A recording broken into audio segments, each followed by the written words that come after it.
And we are live. What is going on, everybody? Michael here. Welcome back to a very special live episode of Technoid. Every live episode is always special, I might add, but this one is very special tonight. We got so much things to talk about, so little time. So let's not waste any dilly-dally. Want to introduce you guys to our two guests returning to the Technoid live world. We got Dennis. Welcome back, my friend. Long time. Good to have you back on, my friend. Good to be here, man. Thank you for having me, and I'm looking forward to what we have to talk about tonight. Oh, absolutely, and I cannot wait to get started. And I've got to tell you, man, a lot has happened since the last time we did. I think we did a live stream together back in December, I believe. So looking at January, February, March. 4 months has been 4 months. Wow. What an amazing turn of events. 4 months. I got a haircut finally. I'm finally growing out a beard, which probably won't last too long. I'm embracing the beard life.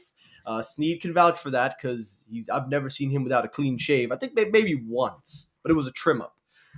Oh no, yeah, we got Sneed Mobile Tech, by the way, who's a regular by now. He's my personal. He's my. Wait, who is Sneed Mobile Tech? I don't know who this guy is. Well, Who is funny this sucker? Say. You know what? I'm gonna do my favorite way to talk about Sneed as Abdul, Israeli. So yeah, my brother, you know, we do talk about things. You know, we hear about Sneed Mobile Tech. Sneed Mobile Tech is one of the most outrageously dosing, incredible YouTubers. He is one of the most cellular-based YouTubers who is better than the white boy named Stetson. But again, you know, we don't need to go into too much details right over there. But anyway, guys, you have to go subscribe. Subscribe to my friend. How was that? I sound like Zohan, bro.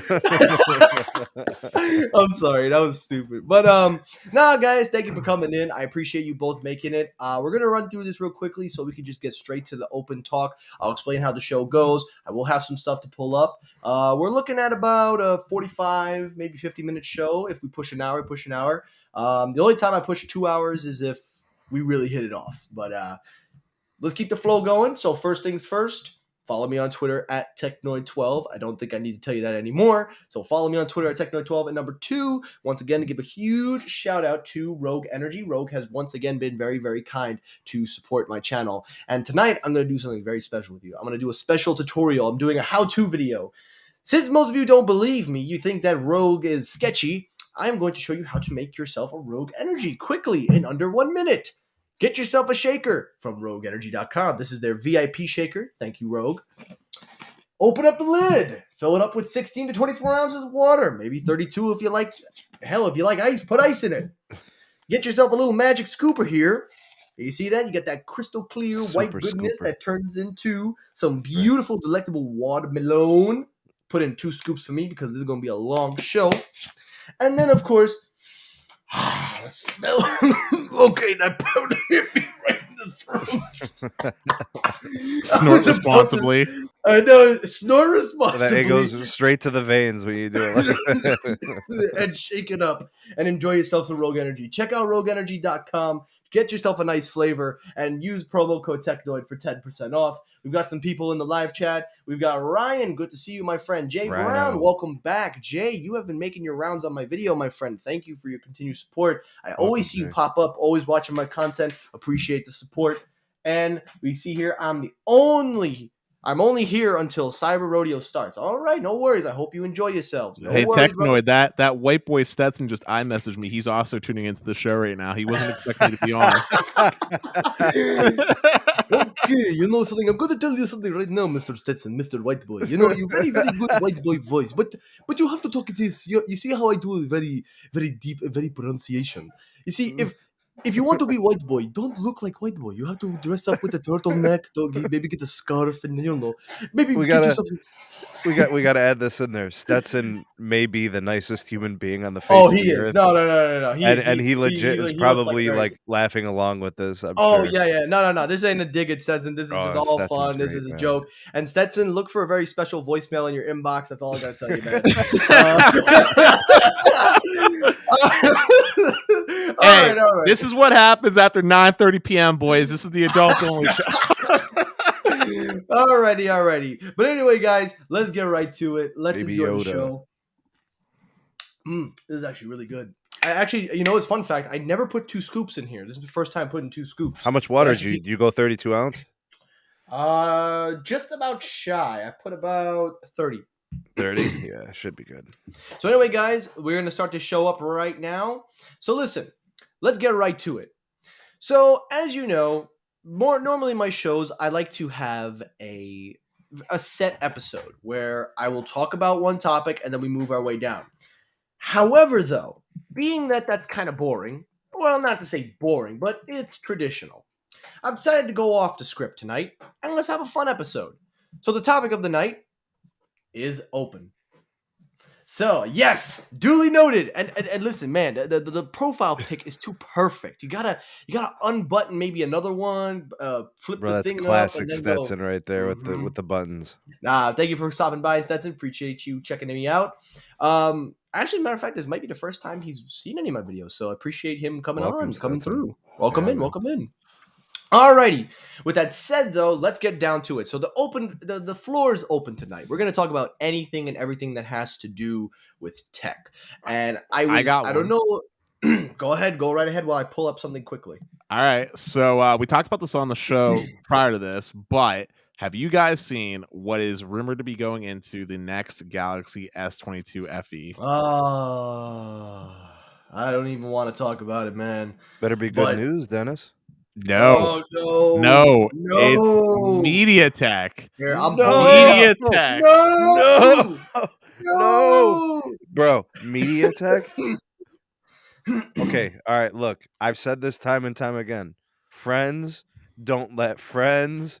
MediaTek, Here we bruh. go. And apparently of all devices, the S22 Fan Edition. Okay, now Crazy. I actually read this prior, so I actually did my research, and so I have a couple things we want to clear up before we talk any further. This variant is not the United States variant. Those are going to stick with the Qualcomm chipsets. There will be select markets with Exynos, but this MediaTek chip will also be yet another variant of the same phone. So this is my question, my proposal to the three of you, to the two of you, excuse me. What is the point of having three different variations of a CPU in the same phone if at least the general consensus is MediaTek sucks? That's me being polite. I could have gone in another direction and it just said Yeah, they were right. from the pits of hell and probably Satan's butt plug, but I'm not going to go that far. I want to know to you guys, why of all phones the Fan Edition? I mean, I got two hypotheses. I was I gonna got say, two. do you want the business answer or do you want the Dennis spicy take? I want the Dennis spicy tag. I want that one. All right, the spicy take is because Samsung wants to wean away from Qualcomm to maximize their profits, and they want to use this phone to really gain market share in like developing areas such as China, such as India, and other places in the world where they've been struggling mainly due to price per spec. Although I'm going to throw in the business answer here real quick. Mhm. The business answer is from a business standpoint, diversification of your supply is really quite beneficial, especially when you're facing a global chip shortage.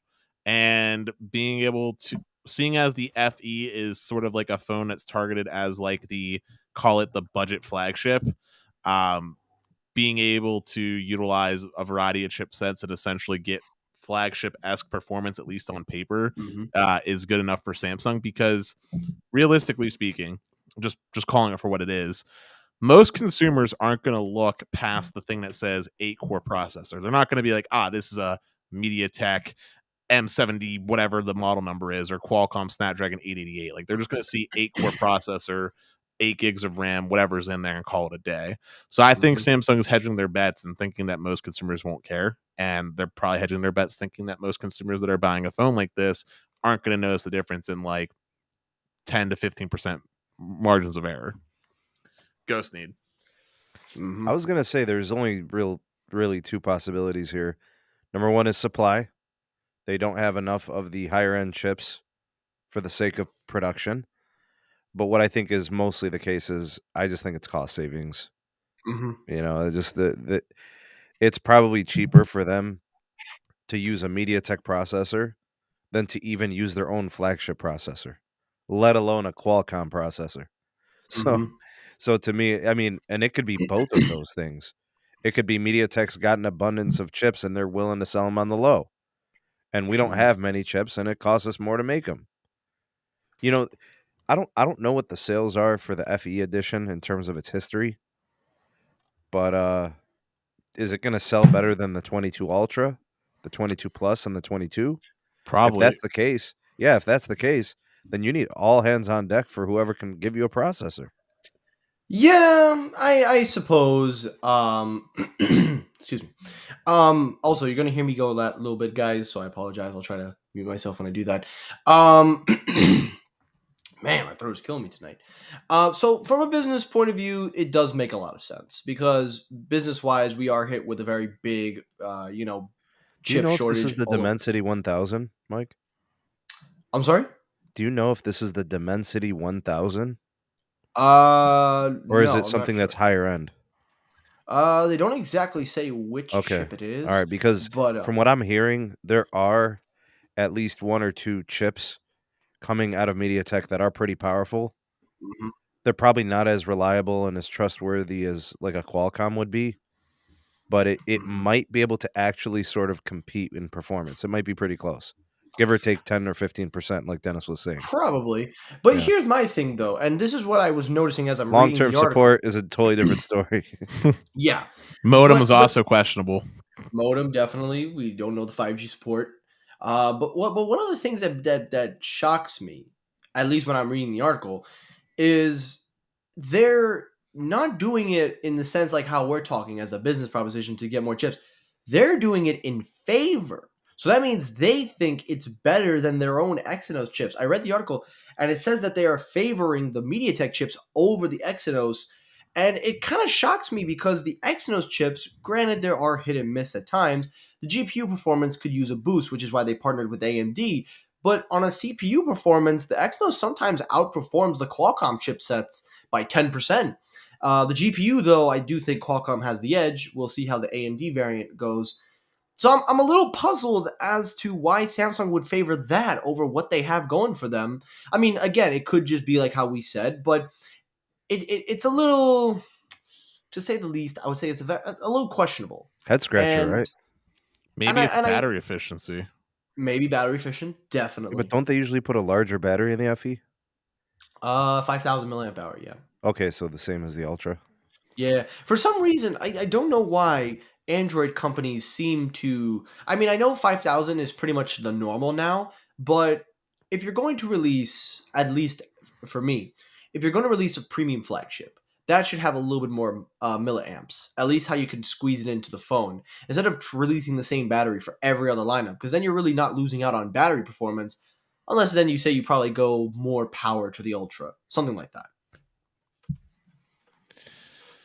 You know, I had a take. I know this goes back on the business use case, but I wonder if Samsung looked at things and said, you know what, our fabs, because people are putting in such large orders for us to produce ARM chipsets for other people, whether that be insert company, Apple, whomever, they Mhm. probably maybe looked at things that are like, you know what, we're making more money to produce CPUs for other companies than to just produce them for ourselves. And arguably, these chipsets that we're making for other companies are probably performing better than our own stuff. So maybe they were looking at MediaTek to sort of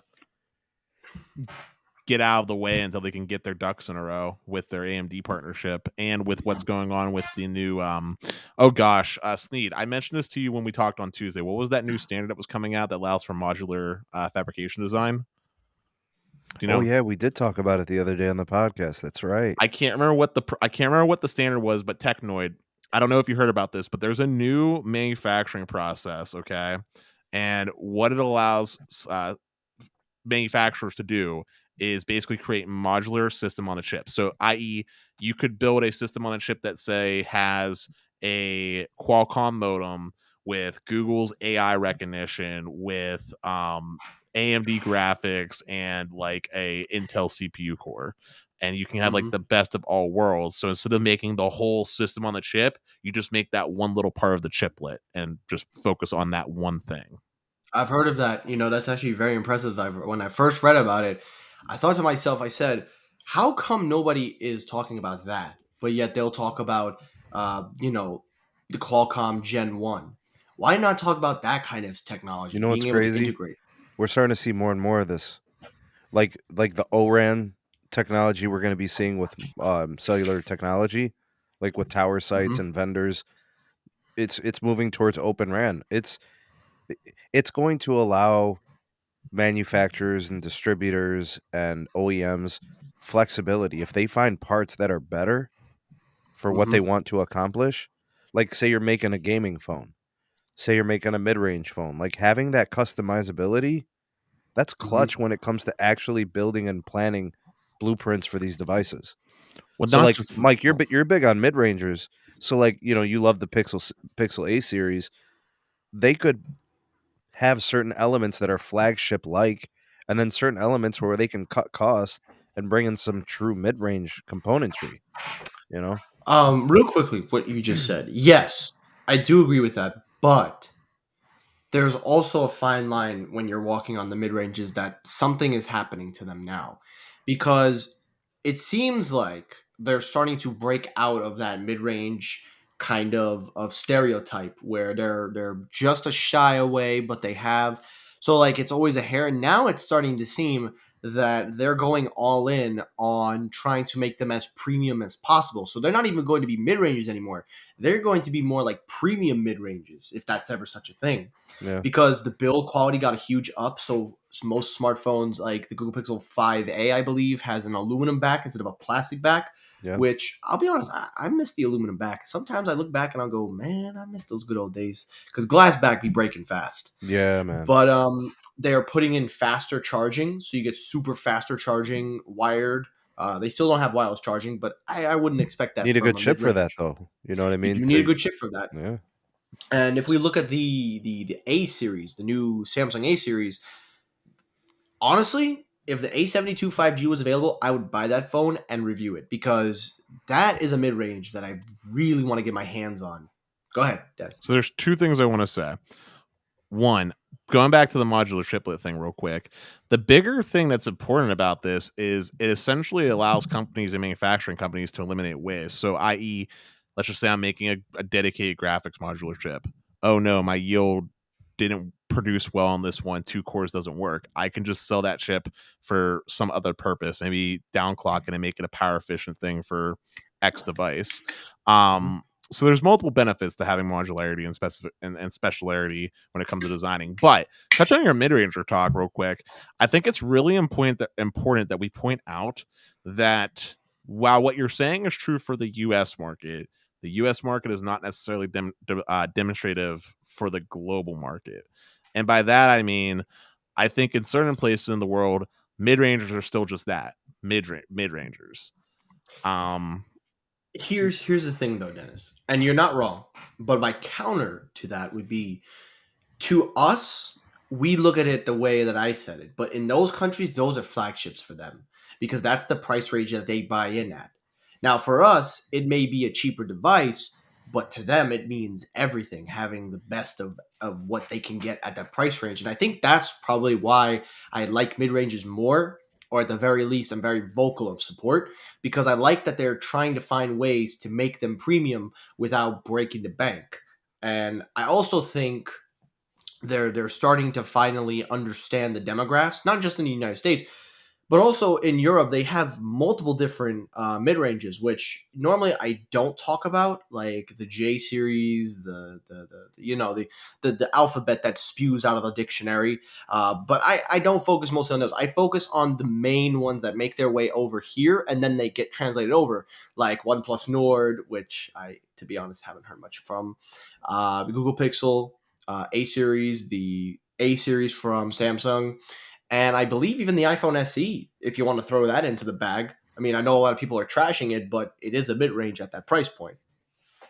So something interesting to point out as well is that phone pricing here in the US is actually cheap compared to Mm-hmm. some other place in the world. And Mm-hmm. I think it's also worth pointing out as well that in the US, we don't really have competition. You have basically, for all intents and purposes, two choices: Apple or Samsung. Nothing else really exists at that point. If it does, it's not supported by the carriers in any meaningful way. The only exception to that rule potentially is OnePlus, but they only work with T-Mobile. Mm-hmm. Go over to Europe now. You got Huawei, you got Xiaomi, you got Samsung, you got Motorola, Oppo, Vivo. Apple, Vimo. Like you got like so many choices. And then you start talking about the Indian companies too, and now you're talking about a very like competitive landscape where everybody has their needs met. And now we start talking about when we start talking about mid-rangers, mid-rangers start having like one actual like key selling point, like similar to when the Pixel first came out. Pixel's selling point was camera. You have that in spades now with mid-rangers, where you have a mid-ranger gaming phone, a mid-ranger battery life king phone, etc., etc. But hey, we have a shout out for a super chat here. Yeah, right? we got to talk that real quickly. Big super shout out to Ruben for the $4.99 support. Arizona becoming a big tech state. TSMC and Intel building billion manufacturing facilities. Apple owns a facility out here too. Great content, amigos. We appreciate Big it. Let's go, Rubes. Phoenix Suns. Yeah. Let's go, Phoenix Suns. But yeah, back to your point real quickly, Dennis. I do agree with that too, and I'm also gotta say, I didn't realize until you just pointed it out. The American market is so limited in competition that there's only really three. But in Europe, you can go anywhere and you can always find, you can find different manufacturers. I recently posted a video talking about Vivo, the new Vivo, I think it was the X Note. And even though it's not a mid-range, the brand is recognizable everywhere. Now, I do understand there's a lot of factors that go into why these companies do not go to the American market, or at the very least can't get into the American market. But for me, as a general consumer, I don't even call myself average anymore because I think I'm above the average consumer to what I buy and stuff. So I call myself a general consumer. As a general consumer, I would love to be able to have the variety of choice in meaning devices to look around, because I'm not just limited to iPhone. Just because I use an iPhone doesn't mean that I wouldn't switch over to an Android. If there was something there that was, I remember you loved your Note. You loved your Samsung Galaxy Note. Dude, I wanted to keep that phone so badly. I wish I had not traded it in, but you know what? It is what it is. Can't go back now. What are you talking about? I have two notes right here. Oh, dang! Galaxy S22 Ultra is basically a Note. Yeah, that's what's up. But no, I would definitely buy an Android phone again. I had a great experience with it, but I would love the idea to be able to choose and to see different varieties, not just the same brands that get shelved on a Target or Walmart store, like actual phones that are in a carrier store. Which also, carriers play a huge role in this too. They're not just they decide what they think will sell, not when they put in placement. But it would be nice to see like a Vivo, Oppo.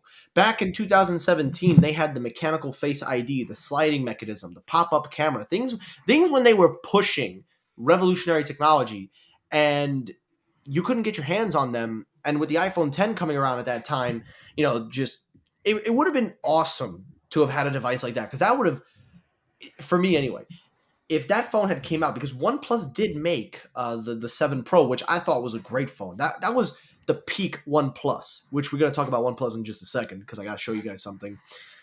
But I wish we had more variety of choice. I really, really wish we did. So coming full circle on this, the reason why I pointed this out though is because you were talking about how mid-rangers are starting to become or look and feel more like flagships. And the reason for that is because there's no other competition in the market. There is a set identity of things that sell in the US, and that is what it is. There's no one like the companies that push the limit or try new things tend to be new companies that are niche in the market. That's when they're doing the crazy, exciting things as they form their identity. Right. Like, I can't remember the phone manufacturer, but there was one that their selling point was like unlimited cloud storage. I don't know if you remember this from back in like 2000. It was the next bit, Robin. I remember That's what it was. Thank you. I remember that phone. Yeah. And we looked like a phone that was made by Twitter. Exactly. That's what it looked like. But like we've had a few different cracks at things. The problem is that, as you touched on with the carriers, is that these phone companies, when they try new things, don't get any support from the carriers. They don't get put in the stores. Most people in the US do finance their phones, which when you're talking about financing and where the promo deals go, they always go towards the iPhones and the Samsung. So even if the mid-ranger phone is incredible, and even if it somehow makes its way on store shelves, it's probably not getting a promo, or if it does, it's probably not getting as aggressive of a promo because it's not the thing that moves customers. So Mm-hmm. you have a really saturated market in the US, and the only way you can break this mind share is if you have major marketing bucks, which you just don't have to afford in the US versus somewhere else in the world. And it doesn't even have to be like India or anything. It could be different parts of Europe. Like, Mm-hmm. and that I just think that's the reason why it is. But I would love to hear what you have to talk about with OnePlus, because I'll be honest up front before you say anything. I've been Mm-hmm. disappointed by OnePlus. We're all in agreement on this one. We're about to be in all agreement. It's funny you talk about OnePlus because, when we look back at OnePlus, when you look at Pete, I think his name was Karl Pi or Karl P. I don't know how you say his name. I call him Karl P because if I mess up his name, everybody's going to come at me. So I just call him Karl. But back in the day, OnePlus was the revolutionary company that kind of broke the mold. They were the one that called themselves the flagship killer, never settle. They wanted to come to the United States. They made a big fuss. We're coming in. We're going to break down the door. We're going to knock on the door. We're going to open it. Then they got here. They dropped two good phones, the 6T and the 7 Pro, which I think the 7 Pro to this day is the peak of OnePlus. And Really? I So you I don't say remember that. Cyanogenmod? Have you forgotten about the glory days of Cyanogenmod? Yeah, you could go that route. But I say that because the 7 Pro was the first mainstream OnePlus phone in the United States with a backing, meaning like they fully backed this phone. It wasn't just T-Mobile. Verizon had a 5G exclusive of that phone. I think it was the 7T, but Verizon had it in the stores. At the time, I don't even know if Sprint at the time had it, but I think Sprint was around when this happened. T-Mobile obviously was pushing it heavily. There were commercials. They were actually marketing and investing into this phone with Robert Downey Jr. and also doing a huge internet campaign. That phone actually did very well, but that was the last time that a OnePlus phone ever did as good as that did, because then after that we saw the decline, and that decline from OnePlus was not, something jumping off a cliff. It's like you're going up on a huge plateau, and then it's like you skyrocketed off a damn free fall. Like that's how bad they dropped. And I've documented it. I've shown market share charts. I've shown market shares from quarter to quarter. I have shown people the actual decline in OnePlus's market share and sales. They barely can get 1% of the market. They are not even in the 1% anymore. They're at 0.2 as of this video. And remember, by the way, this is after LG's exit left a big vacuum for them to actually take market That share. was such a big opportunity, and they failed miserably. And I'm going to show you in just a second. Also, by the way, Steam Will Tech probably has some technical difficulties. We'll get him back when he comes in. But the problem with OnePlus were three areas they never fixed. Number one, they failed to capitalize on the momentum. When you have so many people talking about your phone, when you have so many people wanting to know more, the first thing you could have done was continue to invest. Now, I'm not a college graduate yet. I will be in a few months, praying. But my degree circles around business management. Now, as a manager of a firm or an owner, there are 4 different components that go into your research and development: consumer awareness, general market share, saturation, and then, of course, the need and demand. Now, the thing is, at that point, when they're at that pinnacle, they could have continued that momentum. The 7T kind of got them a little bit upper, but it didn't really do much because the hype was all around the 7 Pro. The thing that also made the problem was they couldn't capitalize on the next model, because then they started doing everything that everyone else was doing. That leads into my second problem with OnePlus. They caved into the flagship mode. They had no choice. To continue that kind of success does mean that at some point you're going to have to cave. They couldn't keep that whole tagline of the flagship killer forever. But they did manage to keep under the flagship price. Not anymore. But the third and the most important thing why I think OnePlus failed, and then Dennis, I'll let you go and then I'll show you what I'm talking about, is that they then started to show that they did not care about the United States demographic. They started to show their lack of interest. Within 2 years of the OnePlus 7T and the OnePlus 8, Karl Pie, please tell me I said his name right. Please tell me I said Karl Pie right. Well, Karl P was having huge outings with OnePlus. The owner, the man who created this company, was having outings of his own company. He got so disgusted. Apparently, this was a rumor. Apparently, he was so disgusted he broke the reveal of the OnePlus Nord, a device that they hoped would put them back on the map. He went on Marcus's channel and leaked it for the world to see. Originally, I thought that that was just him being a dick, and I called him. I called him out. I said, "You're supposed to be a CEO. You're supposed to take pride in your product. You're supposed to let your consumers." But then, from what I'm being told, from what I was told, he did that because he was fed up with the direction that OnePlus was headed, and he did that as a statement. So if that is true, then I take back everything. I take back everything I've said about him, because then he leaves. He leaves his own company, and then you see the direction they take. They lack in customer support. They lack in the build quality. They continue to release the same phone with marginal updates. They go with a promotion with Hasselblad, which does significantly make their cameras better, but not by much. And then they just continue the same flagship cycle. So, Dennis, I want to ask you, when did you reach that disappointment with OnePlus? Was it before the OnePlus 8? Was it after the OnePlus 8? What did you feel got you to that point where you said, nah, I can't do this anymore? So, to understand my thoughts on OnePlus, I have to take you down memory lane really quick. Go ahead. All right. So, when OnePlus first came out, I remember the invite system. I remember when the OnePlus 2 came out, the ads that were on YouTube specifically targeted at college students, where it shows like the kid that like has his alarm going off and going throughout all the day with like the sick music and everything else. Like, I remember the social media madness throughout the community, especially appeasing very nerdy people like myself with CyanogenMod. And back then, I was like, wow, this is some good value, but it's missing X. It's missing NFC. It's missing wireless charging. It's always little things, but it was missing something. Missing feature support.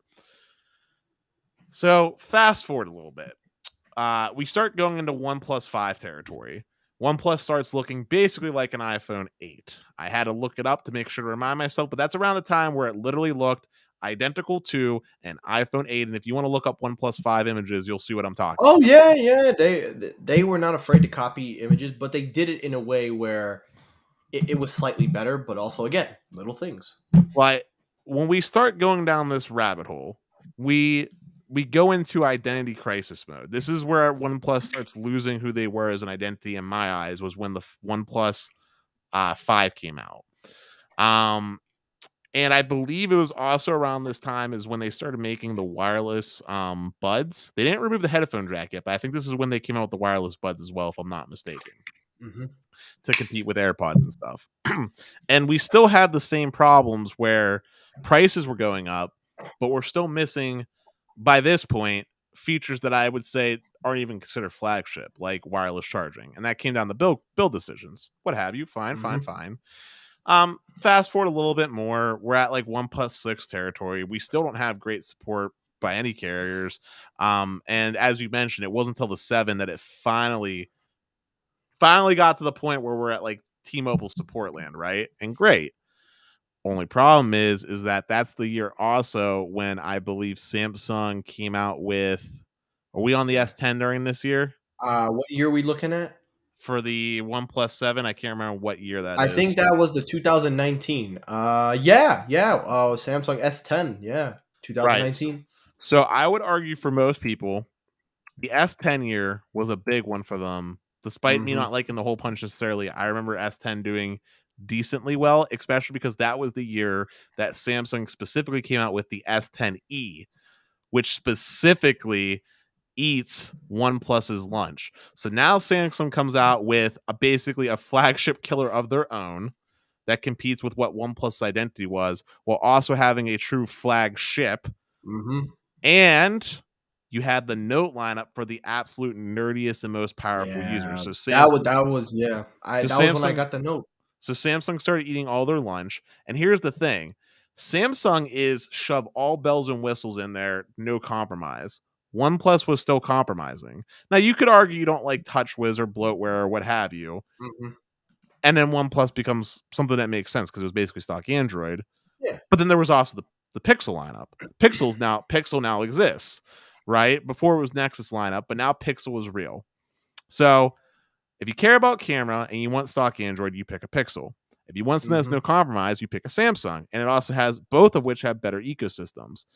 Then there's OnePlus. What is OnePlus? It's just some other generic brick of phone.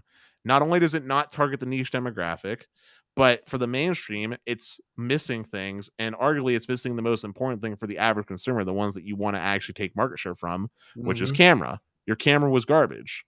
And Yeah. I don't care about camera, but it was garbage. Yeah. So for me, I don't think OnePlus ever really had it. Like, I think they had some fire back in like the first and second generation. And kind of like when you start, when you start like a new show, you give it like the 3-episode sniff. Like, I'll give you 3 episodes to get me hooked. I feel like OnePlus lost this loss after like 3 phones in. Yeah, I could give you that. I think that's a fair way to look at it. For me, the only reason I would say, because I was in high school, so I was still a nerdy teenager who was just figuring out the tech world. So obviously it was new for me because I had always used iPhone, and considering I hadn't made a big upgrade in like 4 years, I had the iPhone 5, and then I went to the iPhone 7, and then the iPhone 10, then the Note 10 Plus, and then back to the iPhone. For me, I learned the hard way, and then of course the Google Pixel 3a or 4a. I forgot which one Sneed sent me. So yeah, I agree, but it's funny you bring up Fire Hazard because I didn't bring up OnePlus Fire is. Hazard. Oh no, you brought up something with like with a fire flame. They had heat. You said OnePlus had caught something. Remember what you just said? You just said OnePlus had caught like a little heat or like a little fire, a little Maybe, buzz. sure. Continue with what you're saying. Yeah. It's funny you mentioned that because that's one of the other. It's a stupid joke, but that's one of the things they're known for is their batteries expanding and causing fires in people's pockets.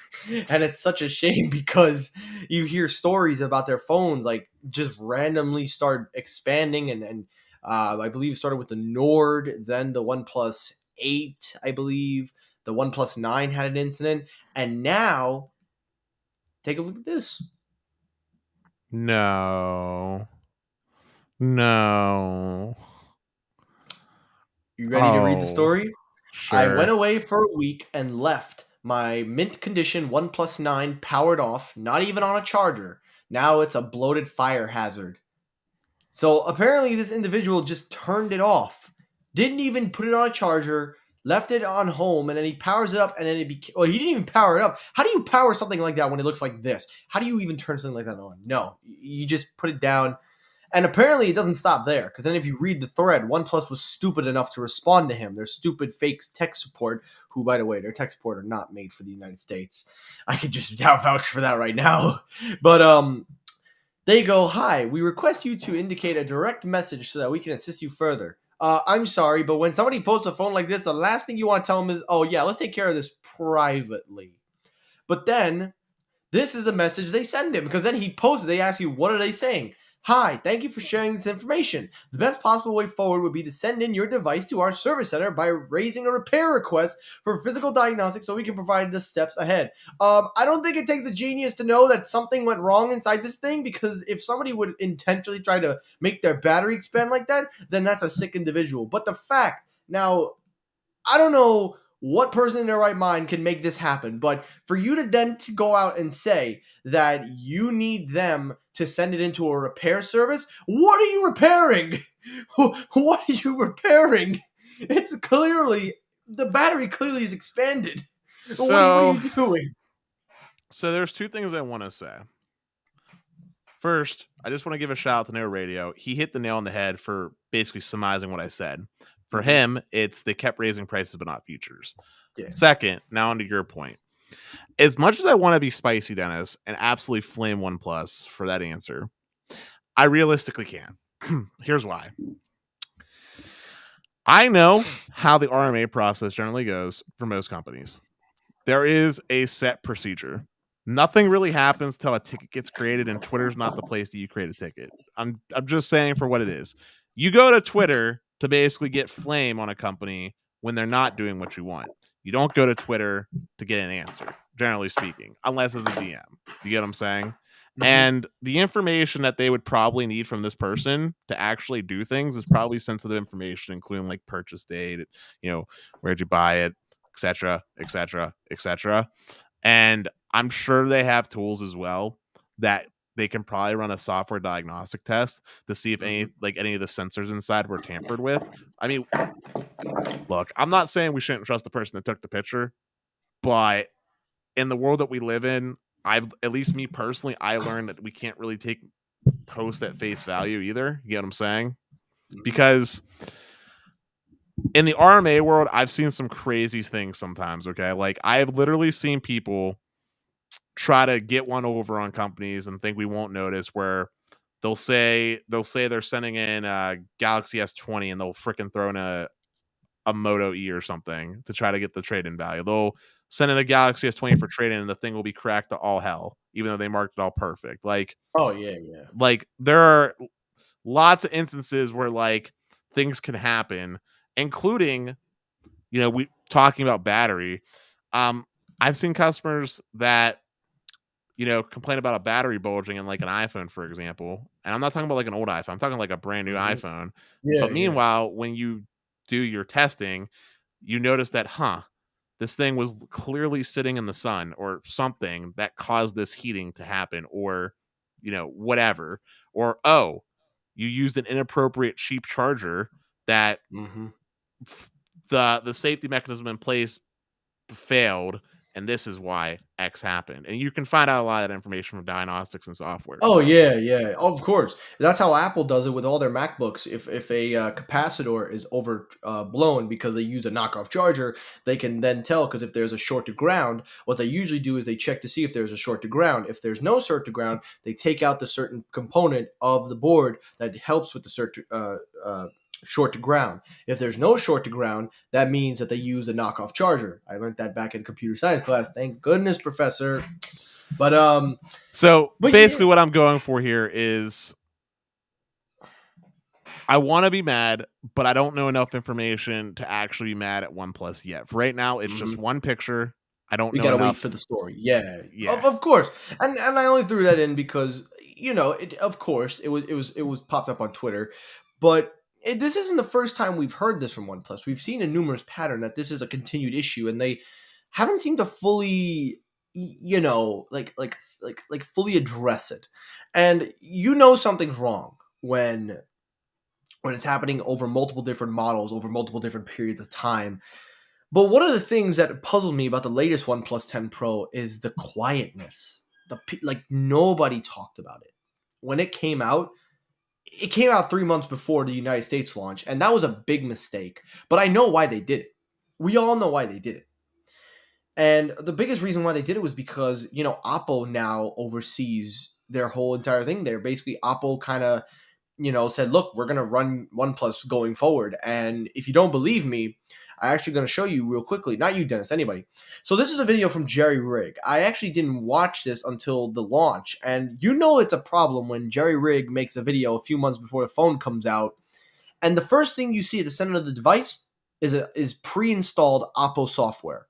This, now, as you know, they basically are going to merge ColorOS and Oxygen OS. They are going to make a one software to run everything. People are a little skeptical about that, so we'll keep you updated on that. But look at the phone. Notice how this version of the OnePlus 10 Pro is basically your average Chinese phone. There's no flair. There's no, it's basic. And now you could have told me this 2 months ago when we saw the phone. But one of the other reasons why so many people are quiet about this phone, and I'm going to show it to you right now, is because when Jerry Rigg then turned around and did this. Now, Jerry Rigg, as you know, is notorious for his bend tests and also loves to grill Apple. But this happened. Watch this. I'm sure you've seen this. Watch this.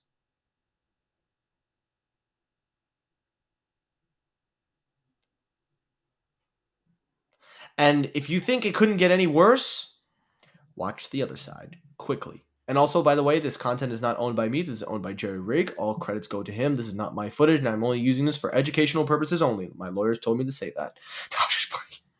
But no, okay, it's coming up right now. So the phone is still operational, but a lot of people now, and it's not the bend test why people aren't talking about it, but people are starting to wonder if OnePlus is starting to. Oh Jesus, it actually looks worse when I watch. Oh my God, it actually looks way worse than what I saw. Holy crap, it looked worse now than it did when I first saw it. But a lot of people are not talking about OnePlus because people are starting to question the brand itself. They're questioning the decisions they're making. They're questioning the build, the phone that they're making. People are questioning, has OnePlus finally, you know, reached its limit? Because, oh, damn, it even glass went into his finger. I didn't even know that part, too. So my final question about OnePlus, and then we'll wrap up the show. We'll talk anything last minute. My question to you, Dennis, is seeing because no OnePlus phone ever used to do this. I think this is probably my first time I've seen a OnePlus phone like fail at durability, at least in a bend test.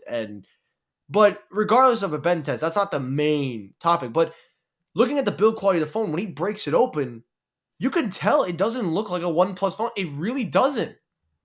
And I'm going to show you. Look, if you know anything about OnePlus prides themselves in design. If you look at any of the older teardowns of the OnePlus 7 and 7 Pro and the OnePlus 7T, their internals were a sturdy piece of technology. Everything was mounted beautifully. Everything had a nice layer of aluminum. In this phone, there's like layers and layers of plastic. Even the side hinges that Jerry showed off in the section here. I'm going to show you where he put the knife. In the corner where the phone split, he said that the indicators at the corner, I went too fast. These two little, I don't know if you can see where my mouse is, but these are like plastic and they just snapped and didn't hold the phone stable. So people are questioning OnePlus. They're like, have you taken a backseat on your own quality of the phone or your craftsmanship? Because they used to pride themselves with the McLaren edition. They used to pride themselves with the durability. They used to pride themselves in the build. So my final question to you, Dennis, is, has OnePlus finally reached its limit? And I think they're on their way out of the American market. I can't see them making it another year. And if they do, they're going to lose a lot of money here. They're making more money outside of the United States. Maybe they should just focus going back, but I don't know. So has OnePlus reached their limit? Hard to say. Has OnePlus reached their limit, or have they given up on the U.S. market? 100%. Look, like I remember, like you said, OnePlus taking pride in their design. I remember them literally investing in ways to make the storage twice as fast by basically splitting it off and doing interesting things, as well as like doing like a battery split to even improve fast charging even quicker, and doing some really interesting stuff from that tech enthusiast standpoint side of things. Mm-hmm. But realistically speaking, this brand was only a brand that was meant to exist to appeal to the West. The US is the most profitable and one of the largest smartphone buying markets, and it flopped here. So I could see the parent company being like, you know what? Let's just focus on our Chinese ones, cheaper to make. We'll do the same thing with OnePlus. Anybody that buys them, it's probably good enough, and call it a day. They don't care. And I'm not saying like I'm okay with that. I mean, but like I can understand the reasons why they would want to merge design choices to reduce cost. And Mm-hmm. I don't know what this particular phone costs, 'cause I'm going to be honest, I haven't paid attention at all. But I think that's kind of what happened. That's basically what happened. They're no longer the scrappy company like we talked about. They didn't succeed in the West. They're basically riding the coattails of the brand and just trying to sell whatever they can at the lowest cost possible because, yeah. And I'll say this, and then we'll leave OnePlus, then we'll do quick last minute stuff, and then we'll wrap it up for the night. I'll just say this. OnePlus had the resources, they had the tools, And really the thing that could have got them over the hump was when LG pulled out. When LG pulled out, that was a perfect opportunity for them to try to step up. But they didn't want to invest the money. When LG pulled out, this is what OnePlus should have done. They should have went ham on marketing. I should have saw ads on every YouTube video, every Hulu, every Reddit post, Twitter post, Ask Me Anythings, RMAs from the staff. Like, they should have been like, basically, their target market is the youth, and they should have realized that. And they should have gone to where the youth is, social media, everything. Got in partnerships with Fortnite like Samsung did. They should have been going aggressive with the marketing. And all the while, they should have been making like a whole lineup of just like silly things too. It could have been custom cases for all I care. But anything that gets the name OnePlus out there is what they should have did. And they should have really focused hard on a flagship phone, did an aggressive promo along with it. Because I think, if memory serves me, and correct me if I'm wrong, but I believe the cost to build a OnePlus phone for OnePlus, like the actual cost, is only something like $200, if I'm not mistaken. I've heard that, yeah. So they, realistically speaking, could have put an aggressive deal on it like $650. That would have been a really good sweet spot for what the phone was. Sold it like hotcakes, got market share, and then from there, once they actually gained market share, then they could go back to raising the pricing and have people talking about it. Because, you know, when you personally make your phone decisions, I mean, I know we're both tech tubers, so we kind of know what we want. But like, let's go back to like when we were younger, like high school or something, right? Yeah. When you were thinking about your next phone you were gonna get, how did you do it? Because I'll tell you how I did it for me personally. I looked at my friend group. What did my friend group all have? Well, they had mostly iPhones. So what did I have in high school? An iPhone. Now, eventually, as my friend group changed and I became more independent, I went to Android because that was my thing. But for the longest time, I was an iPhone user. And look where I'm back to. What's my daily driver? You see, me and you are not too different, my friend, because I remember back in high school like it was yesterday. It was only 8 years ago for me, but probably was a long time for a lot of people. But 8 years ago, maybe even longer, because I was 14 years old. I'm 20. Yeah, 8 years ago. I remember I had the iPhone 5, and I saw everybody had the iPhone 6, 6S, and then when the 7 came out in jet black, which I loved and hated that phone because I hated how much fingerprints I got on it, but I loved it. I got the iPhone 7. I remember I saw the reveal. That was the first time I watched an Apple event in its entirety. That was my first ever Apple event where I understood everything about tech. And I'm looking at like maybe 15, 16 years old. Now you're looking at a kid who just started learning. I remember when the AirPods came out, they were so hard to find. I was one of the few kids that got lucky and got them. So I remember all my friends were talking about iMessage, message in the cloud, when iTunes was branded to Apple Music. You know, you're right. We're not so different, because then once high school ended and I was in college, I went right to Android and I enjoyed it. I had a great time. But then, of course, I'm back to, like you, back to Apple. So the only difference in our journey is, how old are you again, man? 21. All right, so I got you beat by 4 years. So the only difference in our journey is I made the switch to Android sooner as my daily driver. Specifically, Android became my daily driver, I want to say around iPhone 6 era. So I had the 4, I had the 5, went to the 6, but then that's when Android, but like around that time I had an S4, and that was my daily driver. And the reason why it became a daily driver is because I liked big phones, as you can see today.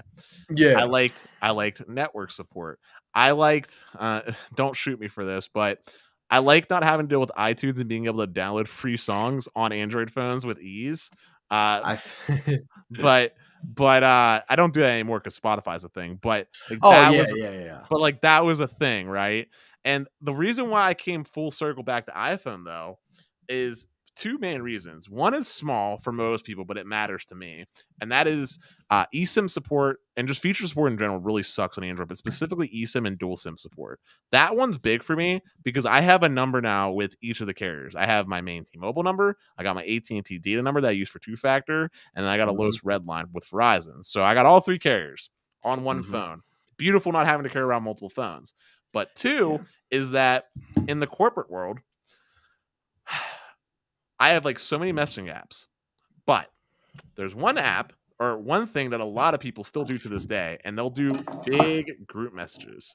And group messaging when you're an Android user absolutely sucks. Oh, tell me about it. Oh my god. iMessage. Came in clutch.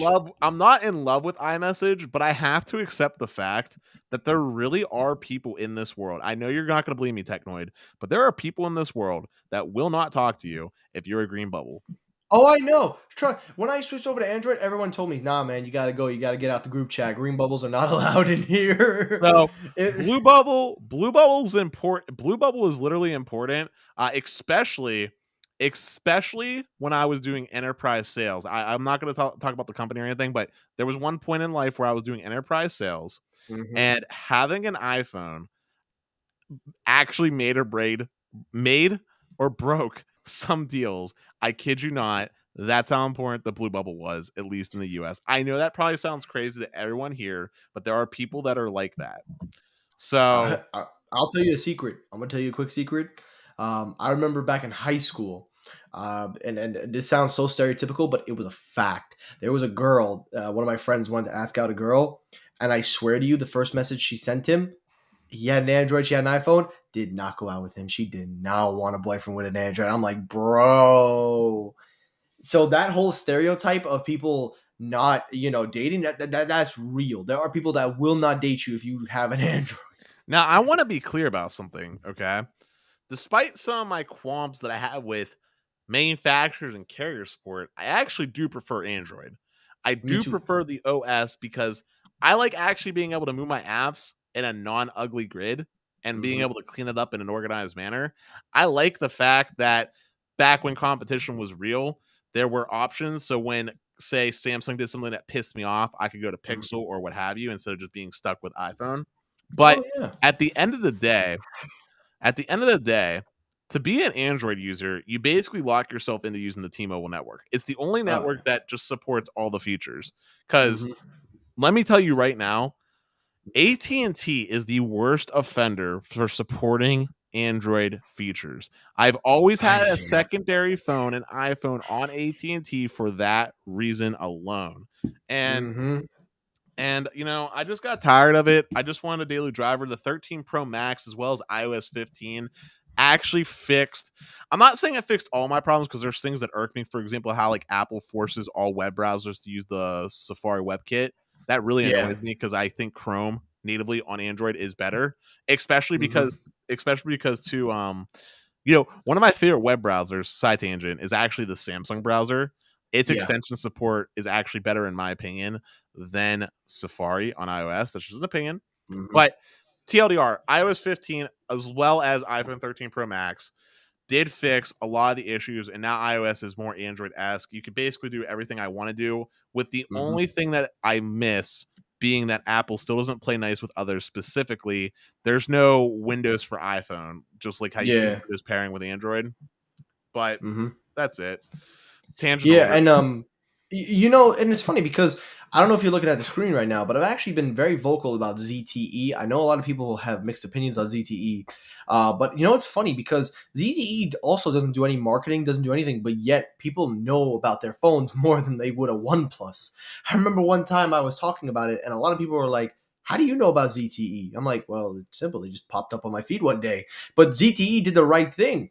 They did what OnePlus didn't do. They targeted the social media group. That's how I found out about them. I was on Instagram. I was scrolling through the feed, and then I saw an ad that said ZTE Axon 30 Ultra, Axon 30, and this is actually a phone that I've wanted to try out for a while, but it doesn't have Verizon support. It does have T-Mobile in terms of 5G cellular connectivity. It doesn't have, if I could pull up the bandwidths for you, I actually pulled it up one time in my video, and the price is very good, $499 for the base model, and considering that it has a under display camera with 120 hertz, a 64 megapixel quad setup, that's a great phone for $500, and it's an Android with little to no bloatware. Apparently, reviews have been very positive about it. It's a very good device.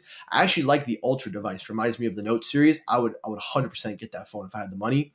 But but it's funny because a lot of people talk about who can step up to the challenge, and I always say, look, ZTE could do it. They're marketing on social media. If they spent like more ways to partner with the carriers, I'm not a big fan of partnering with carriers, but if they partner with Verizon and Yeah, get but that Technoid, certification. there's an elephant in the room that we have to address. Chinese manufacturer. I'm sorry, but the political climate in the US right now is not going to let a ZT thrive. It just is what it is. That's the argument that I got hit with when I first talked about this phone.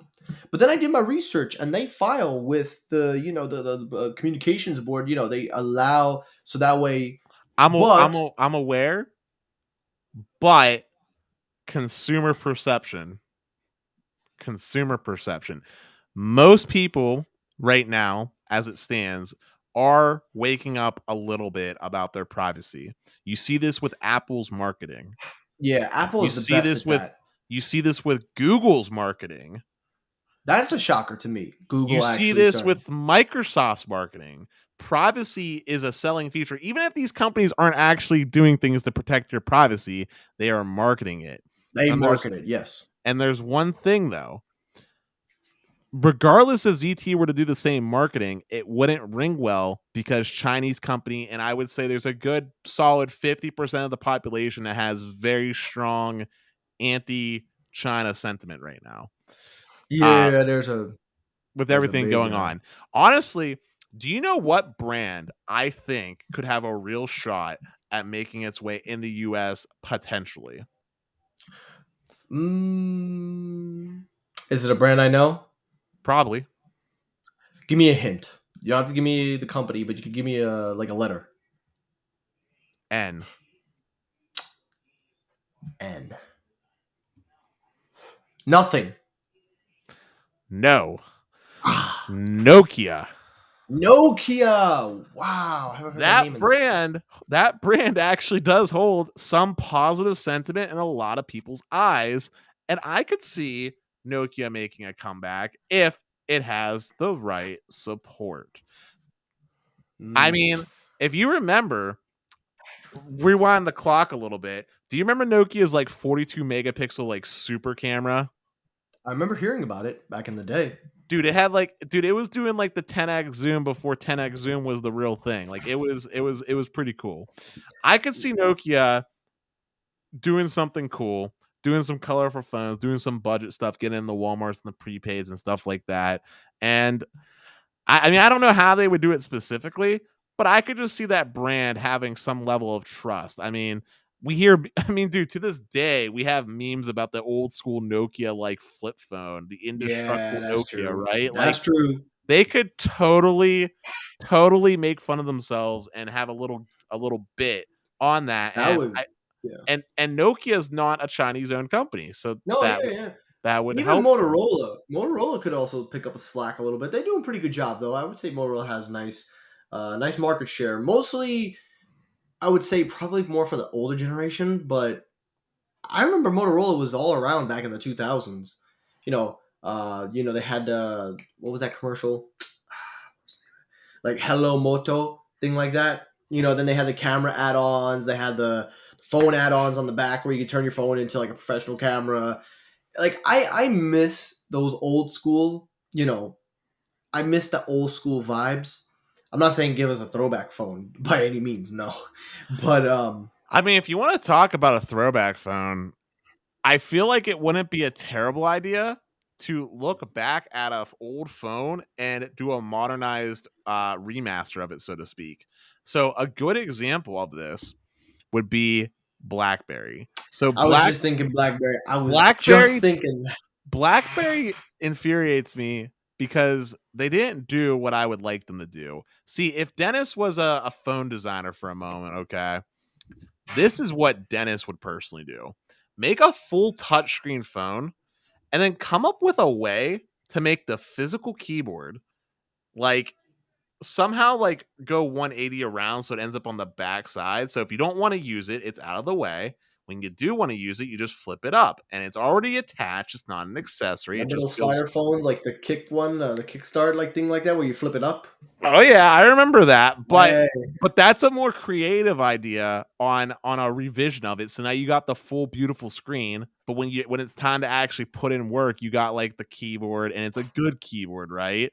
Yeah. And there's other concepts you could potentially do. I mean, if BlackBerry wanted to do a phone that was truly business centric, they could focus heavily on encryption and security.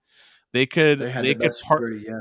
they could partner up with Microsoft to have basically Teams integrated at the OS level, essentially. So that's like the default messaging platform if they had that kind of like partnership with Microsoft. Because let's be real here, BlackBerry Messenger isn't coming back. So partner up with Microsoft, have Teams be your thing, have that integrated. For your email client, make Outlook your default. Don't try to design your own email client. Just make Outlook your default. Make this like the best business phone to exist on the market with like sophisticated security enhancements and also software tools to make it deployable on a mass enterprise scale, so it'd be easier to manage on the IT level than trying to work with some iPhones. The only problem, well, everything you said, the only problem is because of one company that owns them, TCL. TCL ruined that brand. They bought them, put them in for one release, and then said, we're going to take it back. And now they're trying to push their own phone line. If I was TCL and you own BlackBerry, I would have did what you just said. Take that messenger, put it on their phone, and then market it, partnering with BlackBerry, because you own the company. And you know what's funny is TCL, I'll be honest, I use their TVs. They make some good TVs, I can't lie. But they make good panels. I'll give them that. They do make everything else about it I don't necessarily approve of, but they make good panels. I have seen them try to sell so many people to like their phones. And I asked these people, I'm like, how much are they paying you to say this? Because there's no way you can look at me in the eyes and tell me you recommend a TCL phone. Because I've seen so many YouTubers, which we shall not name because I don't need any drama, but one in particular got a nice little goodie bag with a bunch of little stockings, and one of them was a phone, and I'm like, there's no way you're going to sell me that a TCL phone could beat out a Samsung, a Google. If we're talking, Motorola or LG, if they were still around, maybe, but the only reason you're saying what they're saying is because they gave you a free bag of stuff. If they didn't give you that bag, would you buy that phone? And that's what I would ask that person. I would even ask you, if let's say TCL gave you a free phone, you'd probably take it, right? Sure. Would you go out and buy that phone for the retail price? No. Unless, go ahead. Well, I was going to say the reason I would take the free phone is because I like tinkering with all things tech, and it would end up in a drawer somewhere collecting dust. But yes, I would take the phone. Yeah, you would take the phone for free, but you wouldn't pay for it. And I'm not going to deny it either. I'd take the free phone. I wouldn't buy it. The only way you would get me to spend my hard-earned money on a device is if I knew three things: reliability, software support, and the third one you could really throw in is really anything else at that point. So I agree about both the things you said, but the third one, and this is absolutely critical, is ecosystem. There you go. There you go. And you know what's funny? This is the last thing we'll talk about before we wrap up for the night.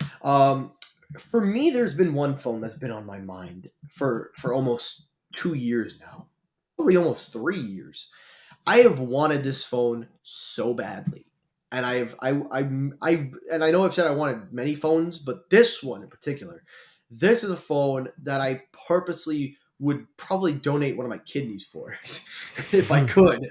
But no, please don't be the Escobar. Don't be something Escobar related. No, I wouldn't do that. But in all seriousness, it's this phone, the Sony Xperia 1 Mark III.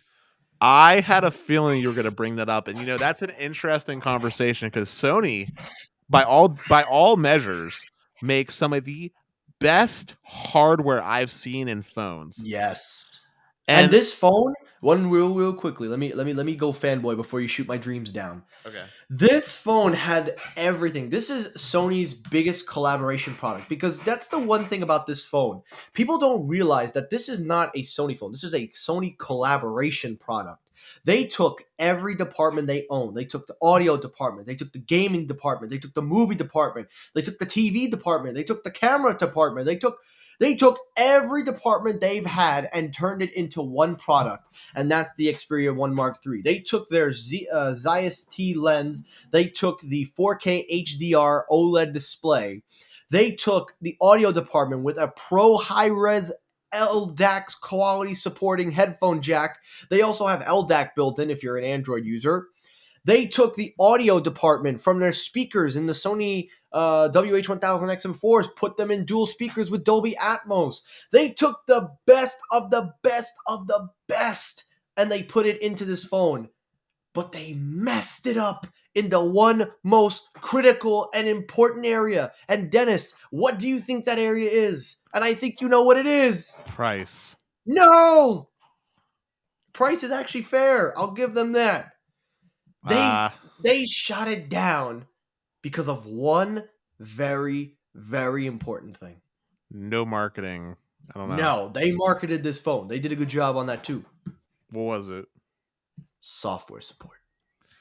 2 OS upgrades from a $1,300 phone. That shot it down for me. I said you could have the best hardware in a phone. You could have the best camera in a phone. You could have the best display in a phone. Hell, you could even have the best speakers in a phone. But if you're only giving me 2 OS upgrades out of $1,300, nope. No, thank you. When did this phone release? Clarify. This phone came out. Well, this came out with the Snapdragon 888. So that's this year. Yeah, it came out last year. No, that's this year. Oh, this year. Yeah. So this one, and it's on sale, but only for $100. Big surprise. All right, so I didn't know that. 2 software updates for this year, real bad. Now, let me say my piece. Sony today is what Samsung was back in 2015. Mm-hmm.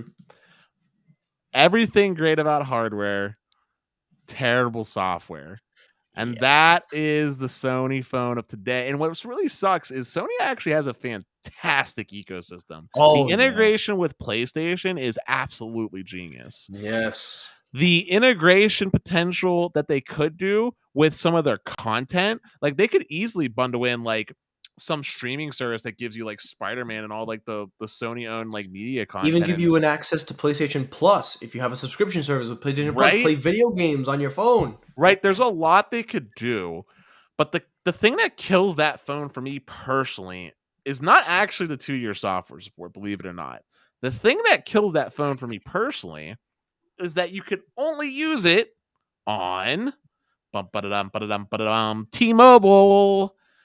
And even then, it doesn't necessarily have support for all the bands. Wait, is it actually T-Mobile? Yes, and it gets really funny. And it gets really funny when it comes to roaming, because T-Mobile does have a lot of roaming coverage, and T-Mobile actually gets funny if your phone isn't on a specific IMEI list for the specific provider that you end up roaming on. So things get wonky. That's what kills that phone for me. I thought it worked with the other carriers. It but definitely isn't going to play nice with AT&T. I'll tell you that right now, because AT&T probably doesn't have it on a white list, and it definitely, if it's not on a specific list and been certified, it won't support voice over LTE, and AT&T won't activate it because of the 3G and 2G shutdown. Well, I do have some good news, because this will be an episode of Technoid tomorrow. Hopefully, if I finish here, I'll go film it right now.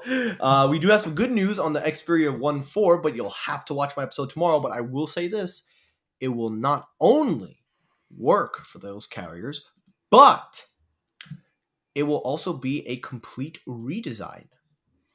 Now, not exactly a redesign we're thinking. Dennis, I'll send you the link. I will cover this tomorrow, but you could check it out after the show is done. All I can say is this: I don't care about the price. The price is not bad. My issue is the software support. Again, I will agree with you, the bandwidth support. I do think it should be certified to work on Verizon, AT&T. T-Mobile is like a watered-down network at this point, because every carrier can work with T-Mobile. I would like Hey, to see them. real quick on price. I got confused on the phone, but there was one they came out with that was like $2,000 that paired up with a DSLR camera. Do you know which one I'm talking That about? was the pro version. Yes, that was the one that I was thinking of. But also, real quick, I don't want you in the show yet because there's a comment that I feel like Ooh, we have to address. It's from okay. Michael Pepper Tech, Ooh, the and troublemaker. it was back when we were talking about creative phone I love you, designs. Michael. At 2247, he posted, "I don't think we need phones that are different. Companies need to provide what the people really want and matter in day-to-day use and not difficult. People don't like change. Apple plays to this." Here's the thing, okay? First off, thank you for commenting and Yes, thank thank you, you for Michael. supporting He's a very Technoid. good supporter. He's a good person. I Yes, respect the hell out thank you of. for supporting Technoid. He's awesome. I really appreciate him for Thank you. having me Yes, on. But thank you. let's address this comment. I agree with you. There are a large portion of people who do not like change. Mm-hmm. That being said, there are a lot of things that we have today that people couldn't imagine living without and wouldn't have came about without change. Just because something it feels comfortable because you're used to it as a habit doesn't mean it's the best way to do things. And a good example of this would be how we get into our phones from like a password standpoint. Mm-hmm. If we were to just rewind the clock and say, you know what, passwords are good enough. Every time, just type in a password and never deviate from that. Then we wouldn't have things like the where you draw the shapes, which are less secure, but we wouldn't have that as an idea. Mm-hmm. We wouldn't have biometrics become a thing with fingerprint, face ID, iris scanner, voice recognition as a way to authenticate yourself. Lots of cheeky things. Some of them are gimmicky. I remember one time they had like a hand wavy thing that was kind of gimmicky. I think that was on LG, possibly potentially. Mm-hmm. But just because all of them don't become the de facto norm, these changes are what eventually turned into wide adoption whenever Apple, in this case, picked it up in the US because they have a lot of market share potential. But Mm-hmm. you need people to shake it up. Like, even from a design standpoint, I mean, think back to the original iPhone with Steve Jobs. No one ever needs a bigger phone than 3.5 inches. Yep. And now look where we are today. Everyone wants 5, 6, 7-inch phones Yep. because well, first off, technology changed and that changed the way we used our phones. LT enabled video consumption, and so having larger screens played into that. But also, aside from that, um, habits change as far as like what we do on our phones as well. Like, even if we take technology changing out of the equation, gaming became popular. In fact, mobile gaming, I don't know if you knew this, Technoid, is actually the largest gaming market share. Oh yeah. It Yeah. took over a while ago. Phones didn't used to be our music players. People used to keep dedicated music players on the side. Now phones are our music players. People used to be really against streaming, believe it or not, Technoid, if you remember. Mm-hmm. Yeah. And now look, streaming is like, not only is streaming the de facto way that people listen to things, but streaming essentially killed off torrenting of music. No more LimeWire, basically, right? Yeah. So change doesn't mean bad. People generally accept change. If you were to look at like a bell curve, you're always going to have like 20% of people that are early adopters, and the 80 other percent fall along the way. And then there'll be those other 20% that are really apprehensive, your older people or whatever. But Mm-hmm. the point being is change is good, embrace change. And the beautiful thing about change is even if something turns out to be negative, change is ever changing. So you can always go back to something that was better, realizing that that was the proper way to do things. Yeah. Oh, absolutely. And that was the miracle about Steve Jobs. Thing that I loved about Steve Jobs was that he was a man who could sell you like why you would need what you need. He was a man who could really, he could just tell you what you needed, and it was insane, to see how amazing he was at his job, at being able to what would you call that? You know, like you didn't need it, but you had to have it. And Steve Jobs was he was ahead of our time. I don't think there'll ever be another Steve Jobs. I don't think we'll ever see I don't even think we'll ever have another person. I don't know, man. But no, yeah. On the other hand, the evolution of change on phones it's different. I would say the least. But you're right though. And Michael Pepper, you do bring a lot of points. So also, by the way, Michael, I love you, man. I don't think you're a troublemaker. You're fun to hang around with. But anyway, that's it for our show. Yeah. Dennis, I appreciate you coming out, brother. I appreciate everybody. Sneed, I know he had to back out a little last minute, so I appreciate everybody coming in. Thank you all for watching. I hope you all enjoy. Again, we'll be back live. We will continue our continued support by subscribing, turning the bell notification on. Anyway, guys, if you enjoyed the stream, hit the like button. Dislike the video. You can dislike what you want. Don't really care. Anyway, guys, thank you so much for watching. Besides, if you like and dislike, it helps circulate my views anyway. Thank you so much for watching. Have a great night, and